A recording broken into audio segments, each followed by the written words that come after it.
Hey my good friends, Sam Haymart with Test Driven TV. Today we are test driving the 2021 Mazda CX30 Turbo, all-wheel drive premium, fully loaded. So this will give us the best example of the best of what they offer here. So I'm going to show it to you inside and out. We're going to take it for a drive and I'm going to tell you what I really think.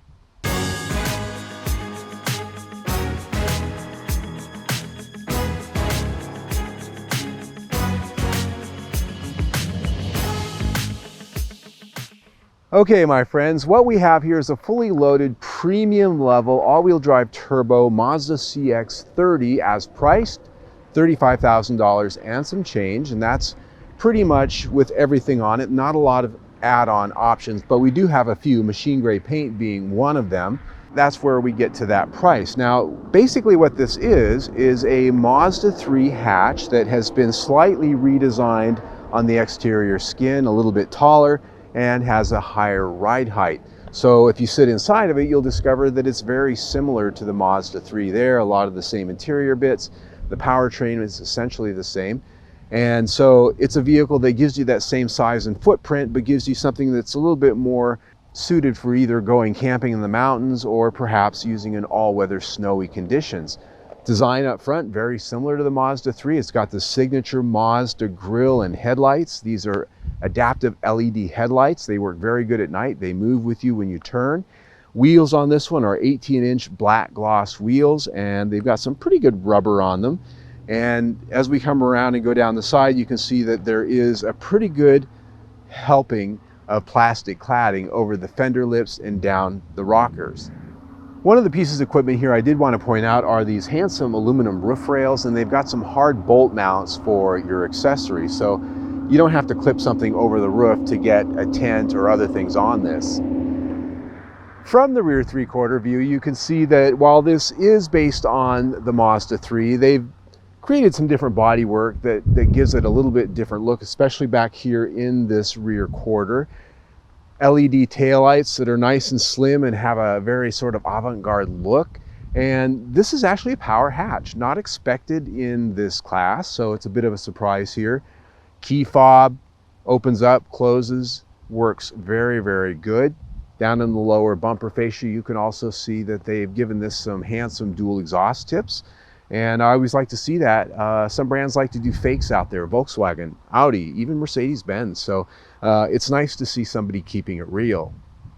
The interior of the Mazda CX30 is very similar to the Mazda 3, if not nearly identical, except for a few changes here and there to make up for the fact that this is a little bit taller. It's a very well-designed, appealing interior to look at. It's got a lot of soft touch materials across the dash and the door panels.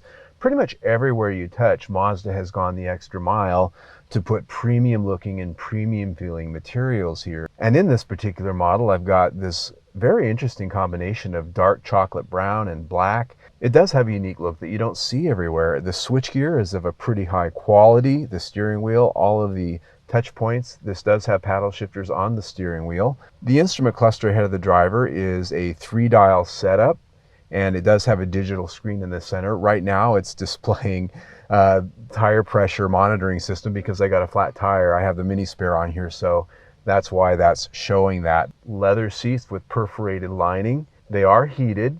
I find that getting a nice comfortable position is an easy thing to do in these seats, and I can literally sit in them all day long. Center stack, very simply laid out. It uses a lot of the same Mazda design you see in other vehicles. The infotainment screen is high up top, pretty far away. Then the HVAC controls are right in the center. Down low on the console is a spot for your phone.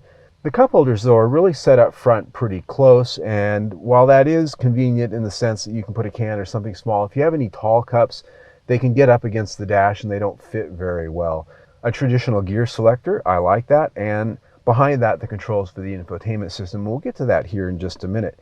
Inside the center console is a pretty generous storage area, a little bit bigger than a single Kleenex box, and it's a little bit different to get into, but it does have some adjustment to it, so you can move it around if you need to. The rear seat compartment of the CX30 is a place you're not going to mistake for anything but a compact crossover. These seats are set for my height, about 5'8", so they're not really that far back, and as you can see, my knees are up against these seats. Headroom, I've got about 2 to 3 inches above me, but it is pretty snug back here if you've got anyone larger than 5'4" or 5'6". The seating height is okay, it's not too low, and I do have some good side bolstering, but the fact that my knees are up against these seats is something that really gets my attention. Now, there are some decent features back here beyond that. I do have rear vents, I do have a folding armrest, and these seats do fold in a 60-40 split to give you a larger cargo area. And underneath the floor in the back is a temporary spare tire. I know this. Why? Because I have a flat tire right now and I do have the temporary spare on there. So always happy to see that, because I was out in the middle of nowhere when that happened, and it's always more reliable an option than the fix-a-flat kit. Overall, I'm impressed with the design of this interior, and I like the use of soft materials, but I did find that the quality level is a little bit questionable here and there. I have a lot of rattles in this interior this week while I've been test driving it, and areas like the soft trim dash, if you run your hand along it, it's really lumpy and it just looks like it wasn't well put together. But overall, it's a decent design. This interior gets 4 out of 5 stars. This infotainment system, the Mazda design infotainment system, the same system they use in almost all of their vehicles, is one that I have not been very happy with since they've started using it. It has a high screen way over here. It's too far away to be a touch screen. And in this case, it actually has a widescreen format. Because it's so far away and it's sort of buried back behind a little bit of a ledge, I find that visibility is not as good as some of their others. But the main problem with this system is the fact that it's got controls down here on the center console that aren't the kind of intuitive controls that we like to see. There is a volume knob, but there's no tuning knob. And to be able to do simple things like tune a station, you have to use this puck and twist and navigate around on menus 3 menu layers deep just to get to a point where you can tune a station, and it's difficult to find. They don't make it easy. And so it really is sort of a 10 to 15 second process, and not something you want to do while you're driving. And all of the menus in this system are not really intuitively laid out. It's difficult. It's not graphically oriented. It's data oriented. It's like working on DOS. And being safe to use while you're behind the wheel driving, almost any of the things beyond turning it on and off and adjusting your volume, you really should be stopped and parked in a parking lot to be changing any of the settings. It's that difficult. It's that non-intuitive. I will say that the Bose audio system quality is pretty good. I just find it a very frustrating system to use. Mazda really just needs to get the act together and get it simple again. Volume knob, tuning knob, move this back, give us a touch screen that you can go tap, tap, tap, I'm done. A knob so I can go twist, twist, twist, I'm done. Not this, get your mouse out and move around in Windows 3.1. It's just, I could go on, but I'm not going to. This infotainment system gets 3 out of 5 stars. As we get ready to go for a drive, let me first show you what's under the hood. This is the top grade 2.5 liter turbocharged 4-cylinder engine. It's rated at 250 horsepower and 320 pound-feet of torque with premium fuel. If you put regular fuel in it, that drops down to 227 horsepower and 310 pound-feet of torque. They actually give us both numbers for that. Here it's mated to a 6-speed automatic transmission and an all-wheel drive system. Has a coupling so that it's really front-wheel drive most of the time unless you actually need those rear wheels. Slippage at the front, and then it starts directing power back there. The EPA rates this at 22 city, 30 highway, and 25 mpg combined. Before we get out on the drive, we got to talk about something here, because this has kind of set the tone for my test drive with this car this week, and that is it has an automatic parking brake system. Every time you shut the car off, it automatically sets the parking brake, and every time you start the car and go to put it in gear, be it drive or reverse, it's engaged. You either have to release it manually and get into the practice of doing that every single time, or you have to really lean into the throttle to get it to go. And I have just really found it to being a very annoying system. I'm one of those people that I find this kind of stuff annoying as all get out. It's like an ankle biter dog that won't let go of your pant leg every time you try to go someplace. So when you put it in gear, when you put it in drive, it doesn't go. When you put it in reverse, the rear end pops up. And so you really have to give it some throttle to get it going. Now, I will point out, because I know some of you out there are going to comment about this, there is a way to turn it off. There's 2, in fact. If you look in the owner's manual, there are 2 pages with 2 separate line item procedures to disengage the automatic parking brake. Why do we need two different procedures, and why do we need two different pages to show you how to do it in these lengthy, difficult procedures? And here's the deal. I've spent a half an hour doing both of these procedures and I could not get the system to turn off. Why don't they just give us a checkbox in the system?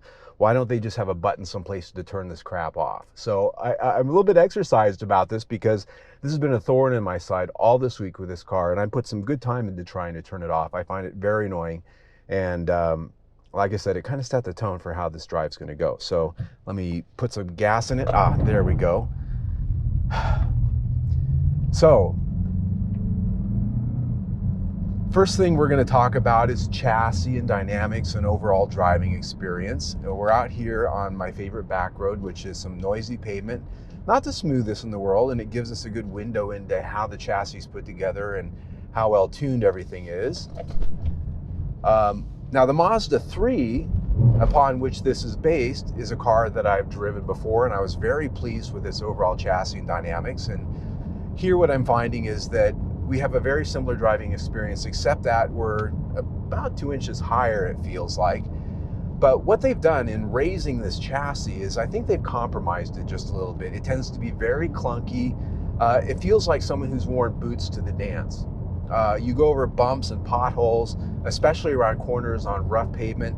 This thing really sort of bounces around and gets jumpy on you. And I think some of that goes to the fact that we have a twist beam rear axle. Weird.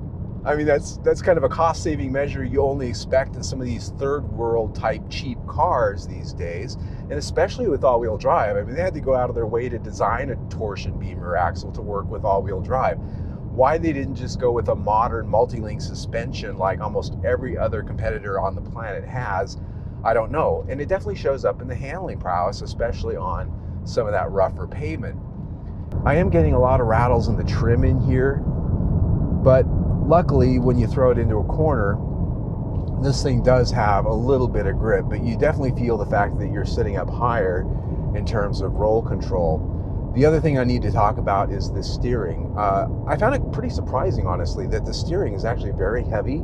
It feels muddy. It's not very communicative, especially around town. When you're at slow speeds, like in a parking lot, it almost feels like manual steering that's not power assisted. So I was a little bit taken aback by, how not good the steering is. And so I sound like I'm probably bagging on this car, but there's just a lot of things that are going on here that are compromises over the handling experience that I really enjoyed with the Mazda 3 hatch. And I think a lot of it goes to, raising it up and getting some height on this thing. That never does a good thing for your handling overall. So chassis, this is rough. Gets 3.5 out of 5 stars. Now, of course, we're going to talk about the powertrain. Now, I'm supposed to like this, right? This is the Turbo 2.5 that everyone's been begging Mazda to start putting in all of their vehicles, and they've started doing that. At 2.5 liters, 250 horsepower, that is a step up over the base engine. So the question really becomes, and it's the question I always like to ask, and that's how does it go? So let me come to a complete stop. Now I've got this in sport mode, and go. It's got a nice husky sound, nice induction sound, and 60. So